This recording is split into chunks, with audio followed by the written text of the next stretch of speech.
Now once the fingerprints have been captured effectively, have been identified and have been calculated, that means the ridge count from the delta to the core has to be calculated for each finger and has to be noted on under the fingerprint that has been captured.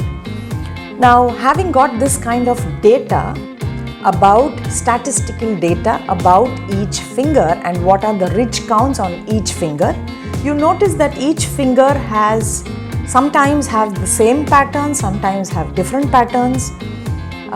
They have different ridge counts. Some of them very rarely have all the same ridge count, but you understand that each person is unique and this uniqueness is based on genetics. So, having got scores for each of the 10 fingers, scores meaning the ridges or the ridge count from the left side and from the right side. So, we need to understand which side is more. Where is the ridge count more, on which side? For loops there will be one side 0, one side there will be a ridge count, or the radial loop or the ulnar loop. For arches you find that there are no ridge counts. For the whirl peacock you find that there is one ridge count which is very high and one ridge count which is very low. For the double whirl or the double loop, for the whirl spiral and the whirl target, you will find that there are 2 deltas and 1 or 2 cores.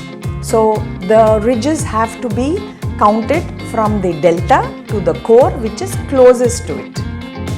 Okay, now once we have this data about how many ridges are on the left side of the finger and the right side of the finger, we now need to do a little more of analysis of the formula in order to understand your brain better.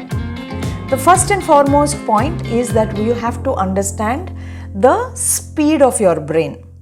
Now, if you take the highest ridge count for each finger and freeze that score as the ridge count for that finger, they could be on the left side or the right side, but one side has a higher score. So, take the higher score and leave out the lesser score. So, if you total all the 10 fingers ridge count, you will get the TFRC or the total finger ridge count. Now, this talks about your neural speed and how fast the brain or how slow the brain is. There is no need to categorize and worry about is my brain slow or fast.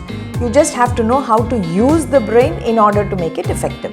So, here we cannot talk about feeling depressed about your fingerprint pattern, feel negative about what you have as compared to others, but first learn to accept who you are, understand who you are, and only when you understand it, then you realize that every pattern, every ridge count has a unique strength of its own. We will go to that later, but here we are just trying to understand why we are counting the ridges and how the ridges need to be counted. So, understanding the total finger ridge count talks about our brain neural speed, and based on that, strategies have to be given for you in order to use it in an effective manner in order to become successful.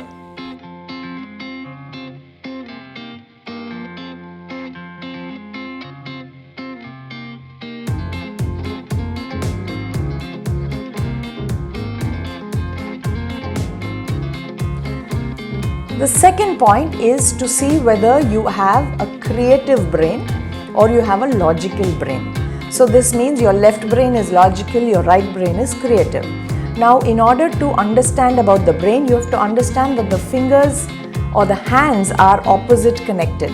So, if you want to know your left brain, you have to look at the ridge count on the right hand, and if you are a creative brain or the right brain, you have to look at the ridges on the left hand. So, when you do a total of the ridge counts, break it up into left hand ridge count versus right hand ridge count, you will understand whether you are left brain, that is the total right hand ridge count, or you are a right brain, which is the total left hand ridge count.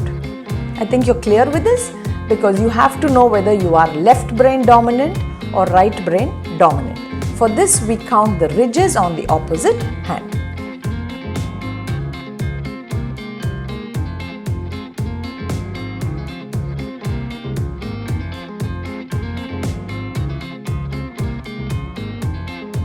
Next, we go into analyzing whether you are a people's person, whether you are driven by people, leadership qualities, by outside triggers, or are you triggered by your own brain, which is over analytic. So for this, we have to compare the ridge counts of both the thumbs with both the index finger. So if you total L1, R1, which is the left thumb and the right thumb, that has a score which talks about your executive functions. And if you total the L2, R2, that is your both your index fingers, the left index and the right index finger, it tells you about your analytical capacity. You need to just see whether your executive is more or your analytic is more. This gives us an insight into how our brain functions. Next, we need to understand about our lobes. So if you see, our 10 fingers can be joined together. The two hands can be joined together. Put your hands together so that you have two thumbs facing each other, two index fingers facing each other, two middle fingers, and same way for all 5 fingers. Now if you look at it, the two thumbs L1, R1 is the prefrontal lobe. So the scores of L1, R1 or both the thumbs together constitute the score of the prefrontal lobe. The two index fingers L2, R2 comprise of the frontal lobe. The two middle fingers, that is L3, R3, make up your parietal lobe. L4, R4 make up your temporal lobe. And L5, R5 constitute your occipital lobe. So if you understand that these ridge counts of these pairs of fingers will be able to talk about the lobes of your brain.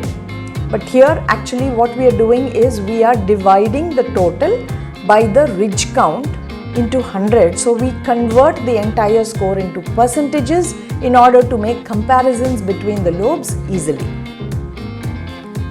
Next, we have the last part of this self-analysis program is about your hemispheres, because each finger is connected to one part of your hemisphere of the brain. So what we need to do is look at each of the ridge counts on each fingers independently and compare it. Since it's very difficult to, you can compare the scores of each finger, but if you do it in percentages, the accuracy is better. So you can take the ridge count of each one of these fingers, 10 fingers, L1, L2, L3, L4, L5, same way with your right hand, and divide each of this score with the TFRC or the total finger ridge count into 100, which gives you a percentage. Once you have a percentage, it is very easy to compare the different hemispheres of your brain and know where your strength is and your weaknesses. Now here the cutoff point for the lobes would be 20 because it is 5 fingers. So we take an average of 20 and see anything about 20 is a strength, everything about 20 and below is a weakness. When it comes to hemispheres, if you look at the scores and the percentages, any percentage which is above 10 is a strength and everything below 10th is a weakness.